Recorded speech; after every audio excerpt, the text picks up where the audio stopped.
tell the guys, we're thin but mighty. Anybody that's ever asked about our program over the last few years, I've been saying the same thing. And Princeton's always been a tough football team. You know, one thing about us is we're going to play tough. We love to hit. You know, hitting is like preached, and it's like the gospel in Princeton. I don't want to have all these rules and all these things that you got to try and memorize. Just the word all in. All in. Football is one of the greatest sports in the world. It was certainly emotional, no doubt about it. It always is between us and Ocean City. I don't like losing. The kids don't like losing. And I don't want to lose to the same team over and over and over again. We want to win a state championship.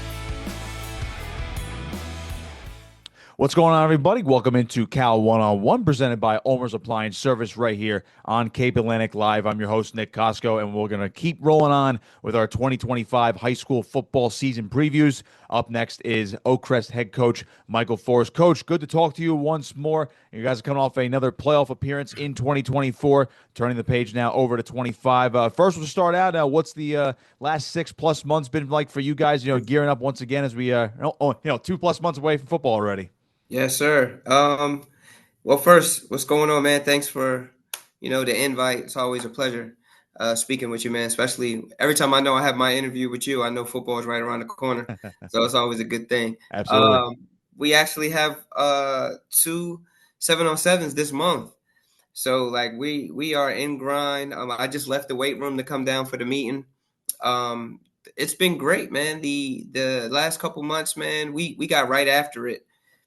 Right after we took that first loss in the playoffs, man, we gotta get across that hump, man. We gotta get around that corner and get further than the second round. We're trying to get to a championship, and that's our goal. So we got right to it. Been in the weight room like the week after that loss and been going ever since. And it's been great, man. The guys are locking in.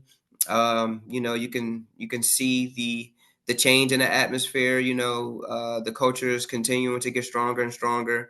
We lost a good group of guys with this past senior class. That was my first full class. When I started and got the job, the guys that are leaving were freshmen when I got the job. So that was our first full class that went all the way through. So that's a blessing in itself.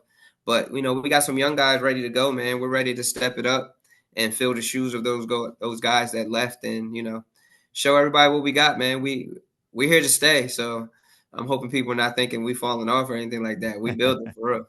Absolutely. When you talk about that senior class that you just saw, leave the building here, and it's amazing to me because some coaches have been around for so long, and then all of a sudden they say, this senior class and this senior class. Then you start making comparisons, but I feel like that first one is always really special, considering you've now seen a full class of guys from freshman year, and you've seen them develop into fine young men and fine football players, and going off to to college or the workforce, whatever they're doing. How can you sum up that senior class? I know the season didn't end the way you guys wanted to last year with that playoff loss, but how can you sum up that senior class and the mark they left on Oakcrest football? Man, pioneers, man. Those guys are they started this thing. Even though when I started, they were only freshmen. But, those were the first group of guys that had me the whole time, had me and, all the things that I'm trying to implement here. They had that for all 4 years. So, when I first got the job, it was guys that were here, but they had, the regimes of other coaches and things going on. So it was just a tough time to, lay the ground and break the ground and, rebuild from what I wanted to do. But, those guys were special, man. It's unexplainable, seeing them walking in the hallway. It's just like, man, it's tough, man. But I know that our last game definitely wasn't the way we wanted to end the season. I can still see those guys crying now. If I just focus real quick, I could see their faces, and that's not the way we wanted to end that. But those guys are great. Those guys are going off to college, and going to start a new journey. So. It's definitely it hurts as a coach, you know what I mean? But at the same time, it's that group right there that has these young guys from this area wanting to come here and stay home. So I thank them. I tip my hats to them, man. I appreciate those guys because they helped me create what we have going on here now. What was the process of getting back to work after something like that? And again, really, there's only 7 programs in the entire state that could say we ended the way we wanted to with a Yeah. state championship. Mhm. What is your process like for your program? Have you changed things from year to year? How you attack the off season right after the season's done, or is there a lot of time off? Is there little time off? What's the process right now? Going that was from 24 and now into 25. The process is pretty much the same. The only thing that really is a problem, I know most coaches can attest to this, like, you got guys that do other sports. Mhm. You know what I mean? So you really can't get to the breakdown and of everything that's going on, because next thing you know, they're going off to their other coaches. They got and those teams got their own cultures and things going on. So, that's the hardest part of it all. You know what I mean? I wish we could just play football all year long. You know what I'm saying? And then we could have just got right back in the classroom and drawing it up and what we did wrong and those things. But it's been a little bit of a struggle, just because you don't want to end like that, and Yeah. and you know how hard you worked all year, and that's not the way we were supposed to end. And guys have manned up and said, you know what, I made some mistakes here, and we're looking to get right back to it, man. There's no excuses. No excuses. We took that L. It was a bad one, and it still leaves a bad taste in my mouth. And I know my players are feeling that as well. And if we get a chance to run that back, man, we can't wait. Absolutely. Well, before we get into like the nitty gritty stuff, some of the the star guys that are back here for Yeah. 2025, you mentioned how this team is turning over a new leaf, so to speak, with some more young guys that are going to be major contributors to the program. What have you seen from the development and the maturity levels? I guess some of these guys maybe are going from their freshman to sophomore year. Maybe you're expecting a lot of sophomores to step up, or even Yeah. the guys that make that very key jump from sophomore to junior year, where now they're an upperclassman and they have to take on a bigger role. What have you noticed from your young guys basically over the last 6 months? They're ready to go. It's their time, man. You know what I mean? Like they are ready. They're chopping at the bit, man. They want to get out there and show us as a staff, show the rest of their brothers that they can count on them. When a senior can look to the right and see a sophomore or a freshman or a junior, they can trust them. You know what I mean? And that's what they can't wait to get out there and show. It's been great, man. And I'm a coach that I'm going to play you. I don't care what grade you're in. If you're good enough, you're going to play. You know what I'm saying? So the young guys are ready to go. You know what I'm saying? And I can't wait for them to get out there. And I think the most fulfilling part of it all as a coach is for them to get out on the field and prove to themselves that they belong. That's the good part for me. You know what I mean? When they get out there and get their first tackle or their first carry or their first catch, first throw, whatever it may be, and they give me that look like, yeah, and I'm like, yeah, I'm trying to tell you this. You know what I'm saying? Let's go. You know what I mean? That's what I'm waiting for. I'm excited for that. Do you see these guys, I guess, not necessarily having like that light bulb moment, maybe it takes longer, or maybe it happens right away? Do you see some of that stuff in the weight room as well? You just mentioned you came from a weight room session. Yeah. I'm sure you guys are chomping at the bit to toss the pigskin around in 7-on-7s. But do you notice that in the weight room as well when you're doing your off-season development? It's like, all right, we need to get stronger in X, Y, and Z areas. Maybe we want our max lifts to get up to a certain point. Do you see some of those light bulb moments like, yeah, I do belong. I'm going to be a major contributor to this football team? Absolutely, especially with the guys getting stronger, getting bigger. You know what I'm saying? It's always the kids, coach, I look bigger, coach, how I look, coach, I look. You know what I mean? You get that all day, and I'm like, yeah, you look good, man. Keep it up. You know what I'm saying? And it's things like that are some of the younger guys match up their muscles with the big guys and be like, yo, I'm catching up. You know what I'm saying? And that is when they start to think like, yo, I can go out here and do this. And I'm always just lifting them up and building them mentally that, you can do this, man. It doesn't matter what grade you in. It just matters with your maturity, how much you're studying, how much you're committed to the sport. And you could be a freshman and be everything. You know what I mean? So that's what we're preaching across the board. If you want to be a part of what we're doing and you want to add to what we're doing, I don't care what grade you're in. If you're committed and you can ball, you're going to be out there. And if you're 14, 15 years old, hold your own and let's go. I like that. Since the it's not, it's not college, so it's not like you get these early enrollees like, when guys Yeah. are done with high school after half a year, then they end up enrolling early in college in the spring semester. But when you look at the incoming 8th grade class, and I haven't actually asked too many coaches about this, but I am curious. You brought up the age thing in terms of, hey, if you're a freshman, if you can ball, you're going to play on Friday nights.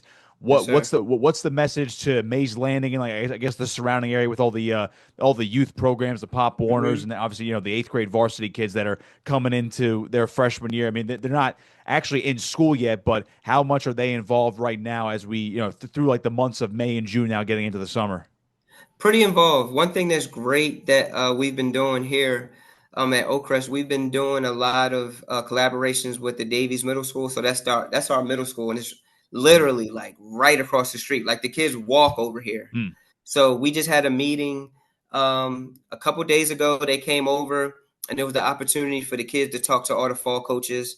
And it was about, I want to say maybe 20 plus kids over in my corner. I had them doing some drills and things like that. It was fun. We have one of the best classes coming into Oakcrest this year in a long time, man. And people are going to see, I'm excited. Our young guys coming in this year are something to be excited about. And our kids that are here already are excited to have them as well, man. It's nothing like getting a group of kids that are used to winning, ready to go. These guys are 2 years, I think a year removed from winning a championship. And then last year they lost the game before the championship. So they're always in the playoffs. These kids have been, in winning programs, and they're bringing that attitude up here with us, man. And we can't wait to get them, man, and can't wait to get them on the field as well.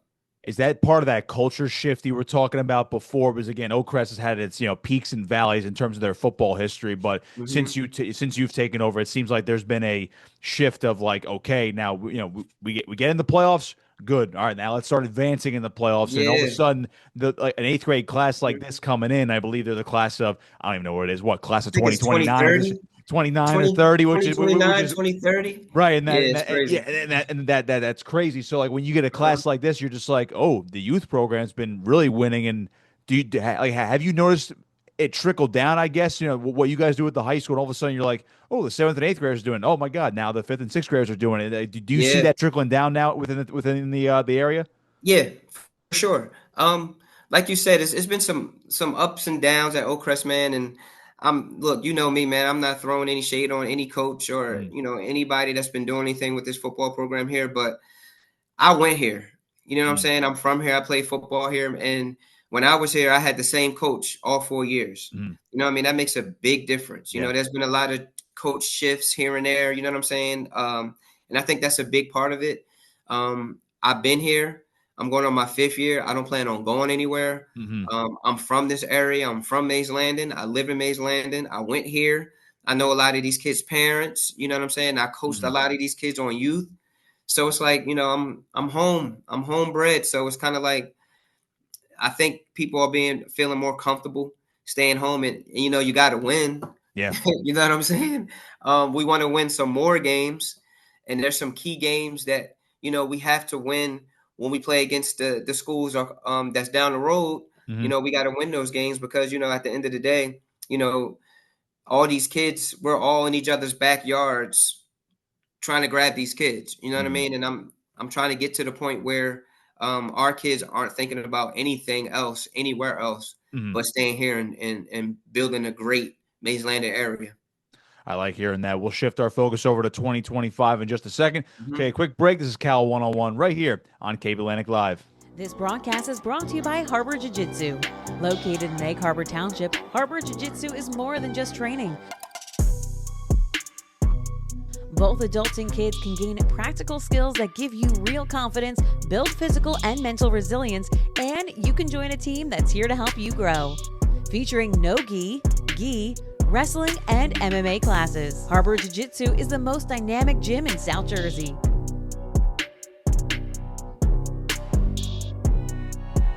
For more information, check out harborjiujitsu.com.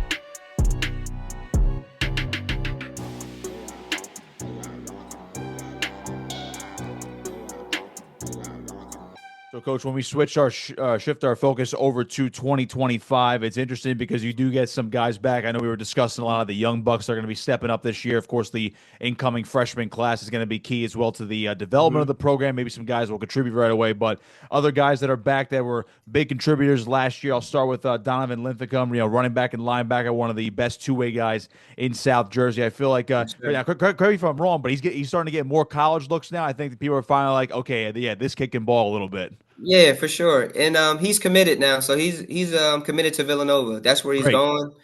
He loves that place. They love him.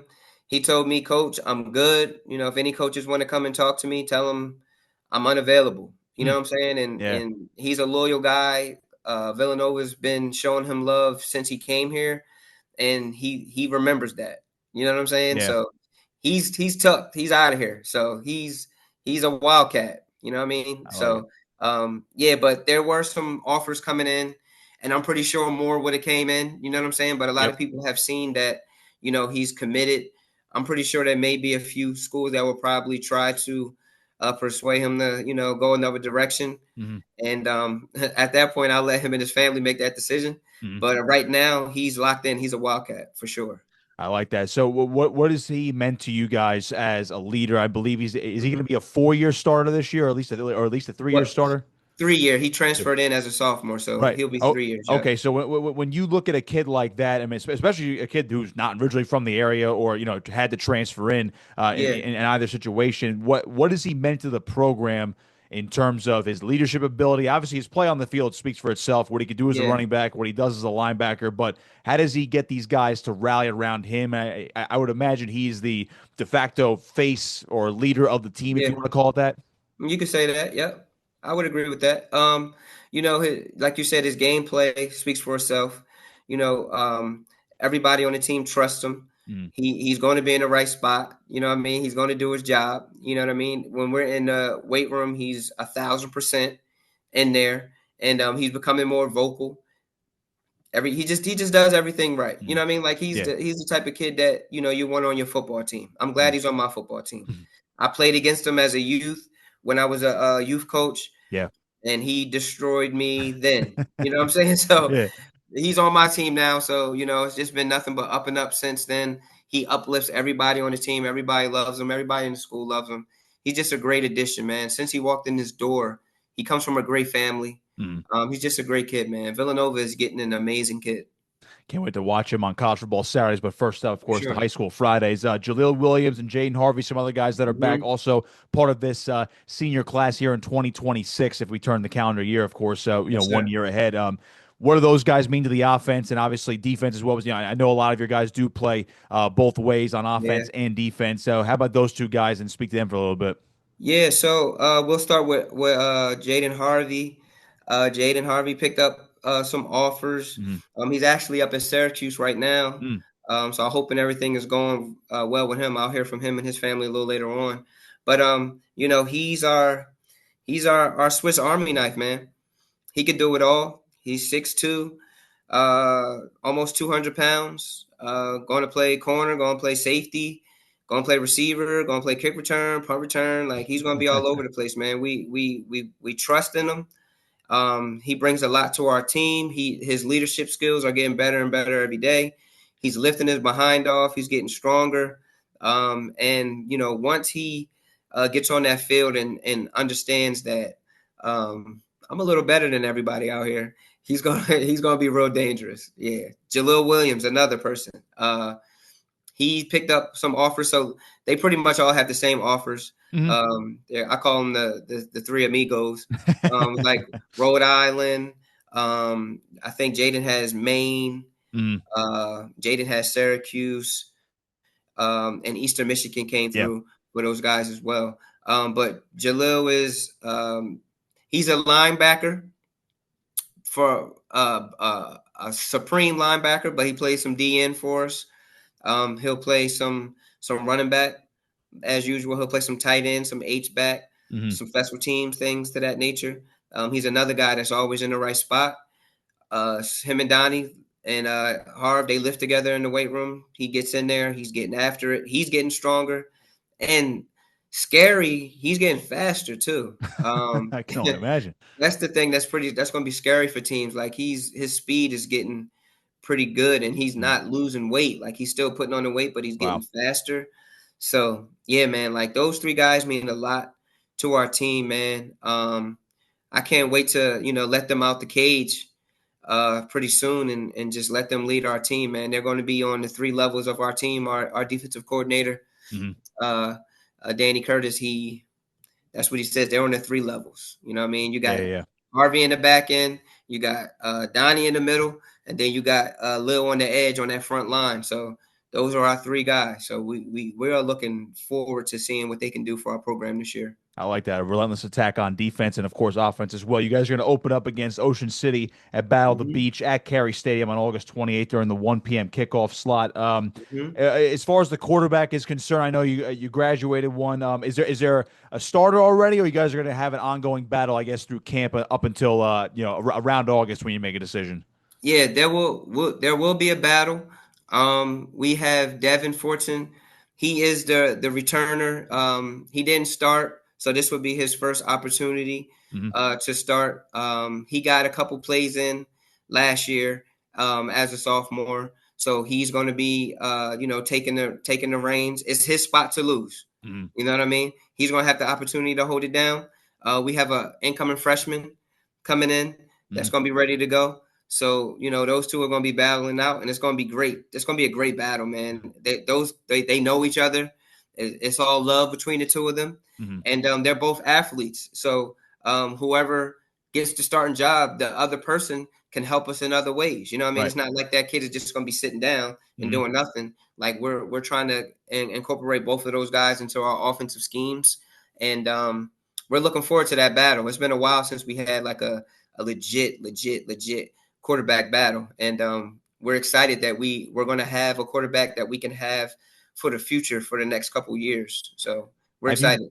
Have you noticed with the quarterback play for your offense, or again, over the last couple of years, especially when you're going to have a good battle like this, do you notice the extra stuff being done? And that's nothing against any other kid that's played quarterback for you or under previous regimes in the past, but have you noticed like these guys maybe are doing the extra stuff? Like maybe there's extra film study, or they have extra questions. They're doing the extra reps after practice. Like, do you notice a rise now in the quarterback, quality within your program and obviously the Mays Landing area year to year?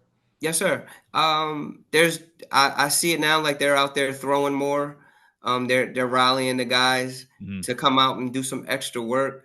We already had our QBs have sessions with our offensive coordinator, just getting things locked in. I made the playbook available earlier this year. You know what I mean? I want to say it's both ends. You know what I'm saying? Like as coaches, we're figuring out where we're falling short. We're preparing our quarterbacks. You know what I'm saying? And we had our meetings and said, this is what we need to do to get better. And also allowing and telling our quarterbacks, this is what you need to do as well. And that's meet in the middle. And if we're both doing our best, I think we'll be able to put a pretty decent leader on that field that's going to get us a lot of wins this year. I like hearing that. So like I said before, you guys are open up against Ocean City at Battle at the Beach on August 28th. And I'm pretty sure this is the case with everybody, but your schedule is pretty much the same as last year, just flipped with the home and away games? Yes, sir. And the only difference is we played Hamilton last year in the Battle at the Beach. So you take them out and put Ocean City in. Same schedule, just flip-flop.